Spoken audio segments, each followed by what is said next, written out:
Welcome to Generative AI Futures. It is Tuesday, January 27th, 2026, and today we are doing a deep dive into something that I think fundamentally changes how machines look at the world.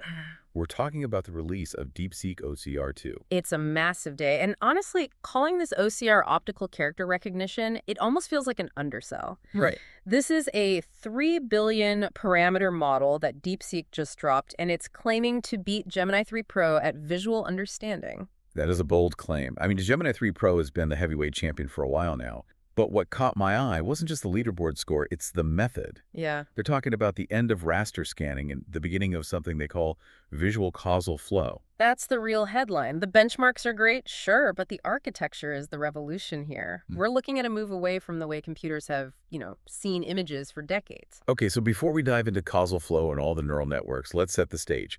What is so wrong with the way computers see things right now? You mentioned raster scanning. Right. So imagine you're a traditional vision language model. You get an image, how do you process it? You chop it up into a grid of patches. Okay. And then you read them. Top left, move right, hit the edge, go down to the next line, left to right, top to bottom. Like reading a book. Exactly like reading a book. But here's the catch. Most images aren't books. Right, not at all. Imagine I handed you a newspaper, but I forced you to read it like a robot. You have to read the first line of the main headline, then scan across the empty space, read the first line of the sidebar, then the first line of an ad on the far right. Oh, that's a nightmare. And then you go to the second line and do it all again. You'd be mixing up, I don't know, the sports scores with the political headlines just because they're on the same horizontal plane. Precisely. You are destroying the semantic meaning because you're forcing a 2D structure into a linear 1D sequence based on coordinates, not logic. In the industry, we call this an inductive bias. Inductive bias. Okay, that sounds a little intimidating. It does, but it just means the model assumes the world is a flat grid. And that assumption breaks when you have tables, charts, or complex forms. So it's like the model is wearing blinders. It assumes the world works one way, even when it goes mad. It just doesn't. That is a perfect way to put it. And that is what DeepSeek-OCR 2 is trying to fix. They looked at how humans see. We have foveal vision. Foveal vision, what's that? It just means we focus. If you look at a complex document, your eye doesn't scan left to right like a photocopier. No, you jump around. You jump around. You look at the big header, then you jump to the subheader, then maybe you see a chart and you trace the line of the graph. Your eyes follow the logic of the information. So DeepSeek wants to give the AI human eyes. In a sense, they want to give it causal reasoning. They want the model to act like a smart narrator. Before the text processing even starts, the vision part of the model should look at the image and say, okay, here's the header, here's column 1, here's column 2. It reorders the visual data into a logical story. That sounds so intuitive, but I imagine building that is incredibly hard. I mean, how do you teach a machine to ignore the grid? Well, you have to change the brain. And this is where the architecture gets wild. They call it DeepEncoder V2. Right. And to build it, they did something that sounds completely counterintuitive. They threw out the standard vision components. Wait, they threw out the vision parts. Usually these models use something like CLIP or a vision transformer, right? Yeah. The eyes of the AI. That's the standard practice. But DeepSeek replaced the vision encoder with a language model. Hang on. A language model as the eyes. Yes. Specifically, they're using Qwen 2.5b. It's a compact, large language model. I'm trying to wrap my head around this. Language models deal with words, token by token. How does a language model process pixels? This is the aha moment. They realize that seeing a document is actually a language problem. It's a sequence problem. Oh. Vision transformers are bidirectional. They look at everything at once. Yeah. But a language model is causal. It reads one thing, then it predicts the next logical thing. So by using a language model as the encoder, they are forcing the system to treat the image as a sequence of events. Precisely. That Qwen model acting as the encoder, it looks at all the visual tokens and reorders them. It creates that visual causal flow. It essentially rewrites the image into a logical sentence of visual concepts before passing it on. Okay, let's break down the mechanics of this, because I know we have the implementation guide in our sources. We've got this Qwen model in the middle. What's on the input and output sides? It's a three-part sandwich. First, you have the vision tokenizer. This is the raw intake. It's based on the segment anything model, SAM, plus 2 convolutional layers. Oh, SAM. Right, that's famous for being able to cut objects out of images really, really well. Exactly. So this tokenizer takes the image and just compresses it. It squashes the features down by 16 times. It's really just trying to get the data size manageable. And then that compressed data goes into the Quinn encoder, Mhm. the language eyes. The language eyes, yeah. Yeah. And once Quinn has organized the story, What happens then? it hands it off to the decoder. And this is the DeepSeek MOE mixture of experts. This is where the text generation finally happens. It's a 3 billion parameter model, but, and this is key for speed, only about 500 million parameters are active at any one time. Which makes it really fast. But I want to go back to this reordering thing. I'm still a little skeptical. How does the model actually know how to reorder the pixels? Does it just guess? It's not guessing, it's math. Specifically, a dual-stream attention mechanism. The paper shows this matrix, usually labeled nuller. It's split into two streams, stream A and stream B. Okay, let's visualize this. What's stream A? Stream A is for the visual tokens. It uses bidirectional attention. Think of this as a floodlight. Every part of the image can see every other part at the same time. So that maintains the global context, the Yeah. vibe of the page. Right, Stream A knows this is a tax form or this is a magazine cover. But then you have Stream B. These are the causal flow queries. Okay. Think of these as little agents or readers that you send into the room. They use causal attention. Causal attention. That means they can only look backward, right? They can't see the future. Correct. This is usually represented by a lower triangular mask in the math. It forces a sequence. These readers look at that floodlit room from Stream A and say, okay, based on what I read so far, where should I look next? Oh, I get it. So stream A turns on the lights, and stream B decides the path you walk through the room. That is a fantastic analogy. Yeah, Stream B builds the path. It re-indexes the visual tokens into a sequence that makes semantic sense. So instead of walking grid line by grid line, it walks from header to column 1 to column 2. And all of this is happening inside the model before it even generates a single word of text. Before the text generation even starts, this is all in the encoding phase. That is incredibly clever. But everything comes with a cost. We have to talk about the token calculus. I saw this formula in the paper, $200 and $444 plus $256. It looks like high school algebra, but this determines how much money you burn running this thing. It absolutely does. Let's decode that formula. The 256 is your base cost. That's for the global view. A 24 by 124 snapshot of the whole image. Okay, so that's the cover charge. Every image costs at least 256 tokens. Yep. The rest is for detail.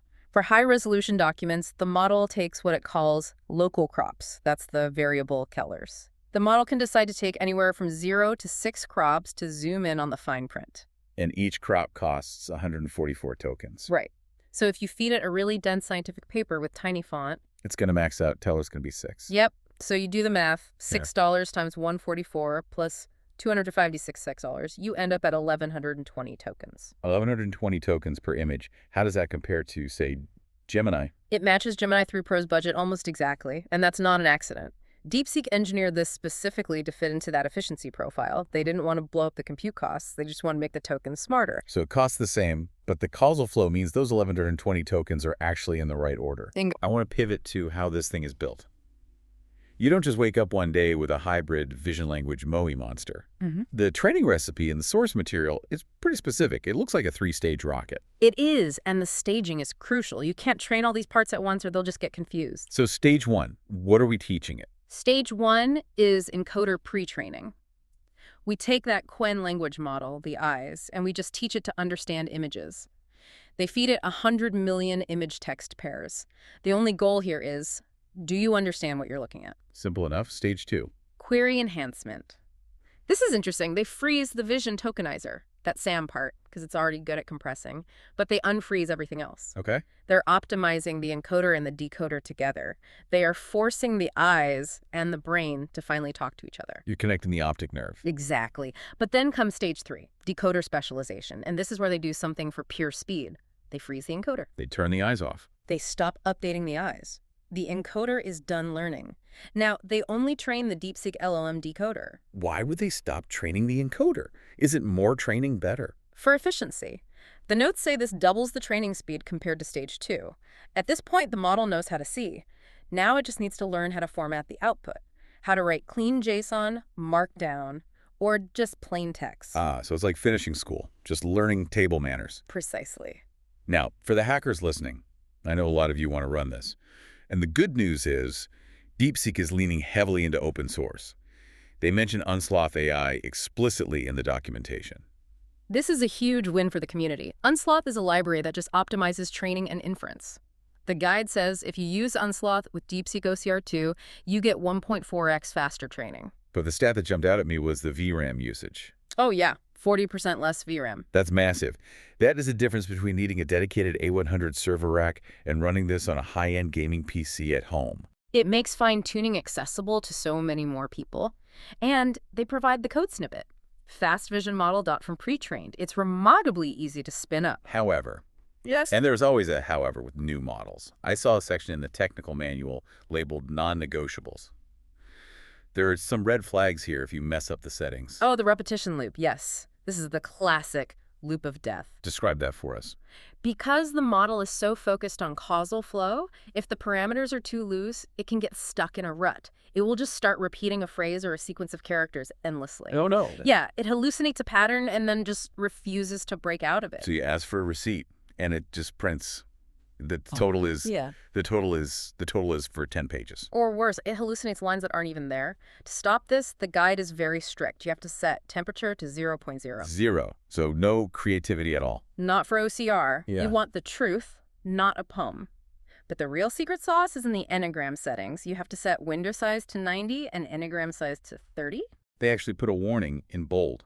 Failure to set engram size will result in repetitive output loops. So if you're running this locally and it goes crazy, check your engrams. It's a small tweak, but it's the difference between a working product and a completely broken script. Let's talk about versatility. OCR usually struggles with anything that isn't left to right English. But there was a case study in the paper about Persian. Yes, and this is a great stress test. Persian is read right to left, and the script is visually very complex. Standard raster scanning it falls apart with right to left languages. The grid bias is all wrong. And how did DeepSeek handle it? They fine-tuned the model on Persian data, and the character error rate, or CER, dropped by 88.6%. 88%. That is a staggering improvement. It completely validates the architecture. It proves that this visual causal flow isn't just an English trick. The model actually learned to read right to left because the causal queries figured out the correct logical path for that language. It learned the flow of the culture, essentially. In a visual sense, yes. Okay, let's get to the scoreboard. DeepSeek versus the world. They ran this against Gemini 2.5 Pro and the new Gemini 3 Pro. Who won? They used the OmniDoc bench V1.5. It's a pretty nasty benchmark, lots of complex layouts. DeepSeek-OCR 2 hit 91.09% accuracy. Gemini. Gemini 2.5 Pro was at 88.03%. Okay, so a clear win there.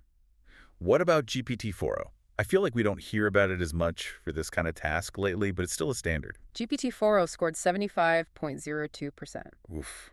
That's not even close. It just shows how fast this field moves. I mean, 75% was magic 2 years ago. Now it's second tier. But there's another metric I want to highlight, and it goes back to our logic discussion. It's called R order.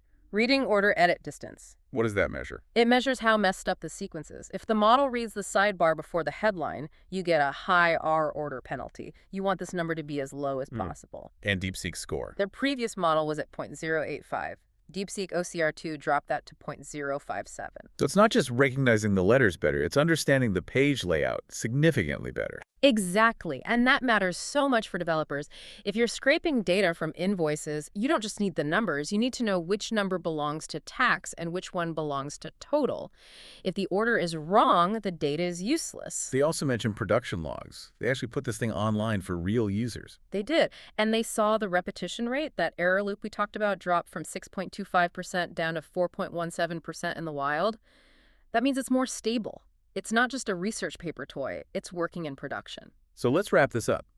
We have a model that ditches the traditional eyes for a language brain, uses a dual-stream attention mask to spotlight the logical path through an image, and beats the biggest models in the world while running on a budget. It's a pivotal moment, I think. It suggests that the future of computer vision isn't about higher resolution grids, it's about better reasoning. The paper has a future section where they talk about cascading two 1D causal reasoners. Yeah, that's the deep theory. You have the encoder, which is reasoning step 1, organize the visuals. Then you have the decoder, which is reasoning step 2, generate the text. By stacking them, they claim they're approximating genuine 2D reasoning. Which is something AI has struggled with forever. It really has. But this approach, treating vision as a language puzzle that you need to reorder, That seems to be the key. And that leads me to a final, slightly crazy thought. If this works for 2D images, if we can teach a model to skip the white space and only follow the logical flow of a document, Uh-oh, I think I know where you're going with this. why stop at images? What about video or audio?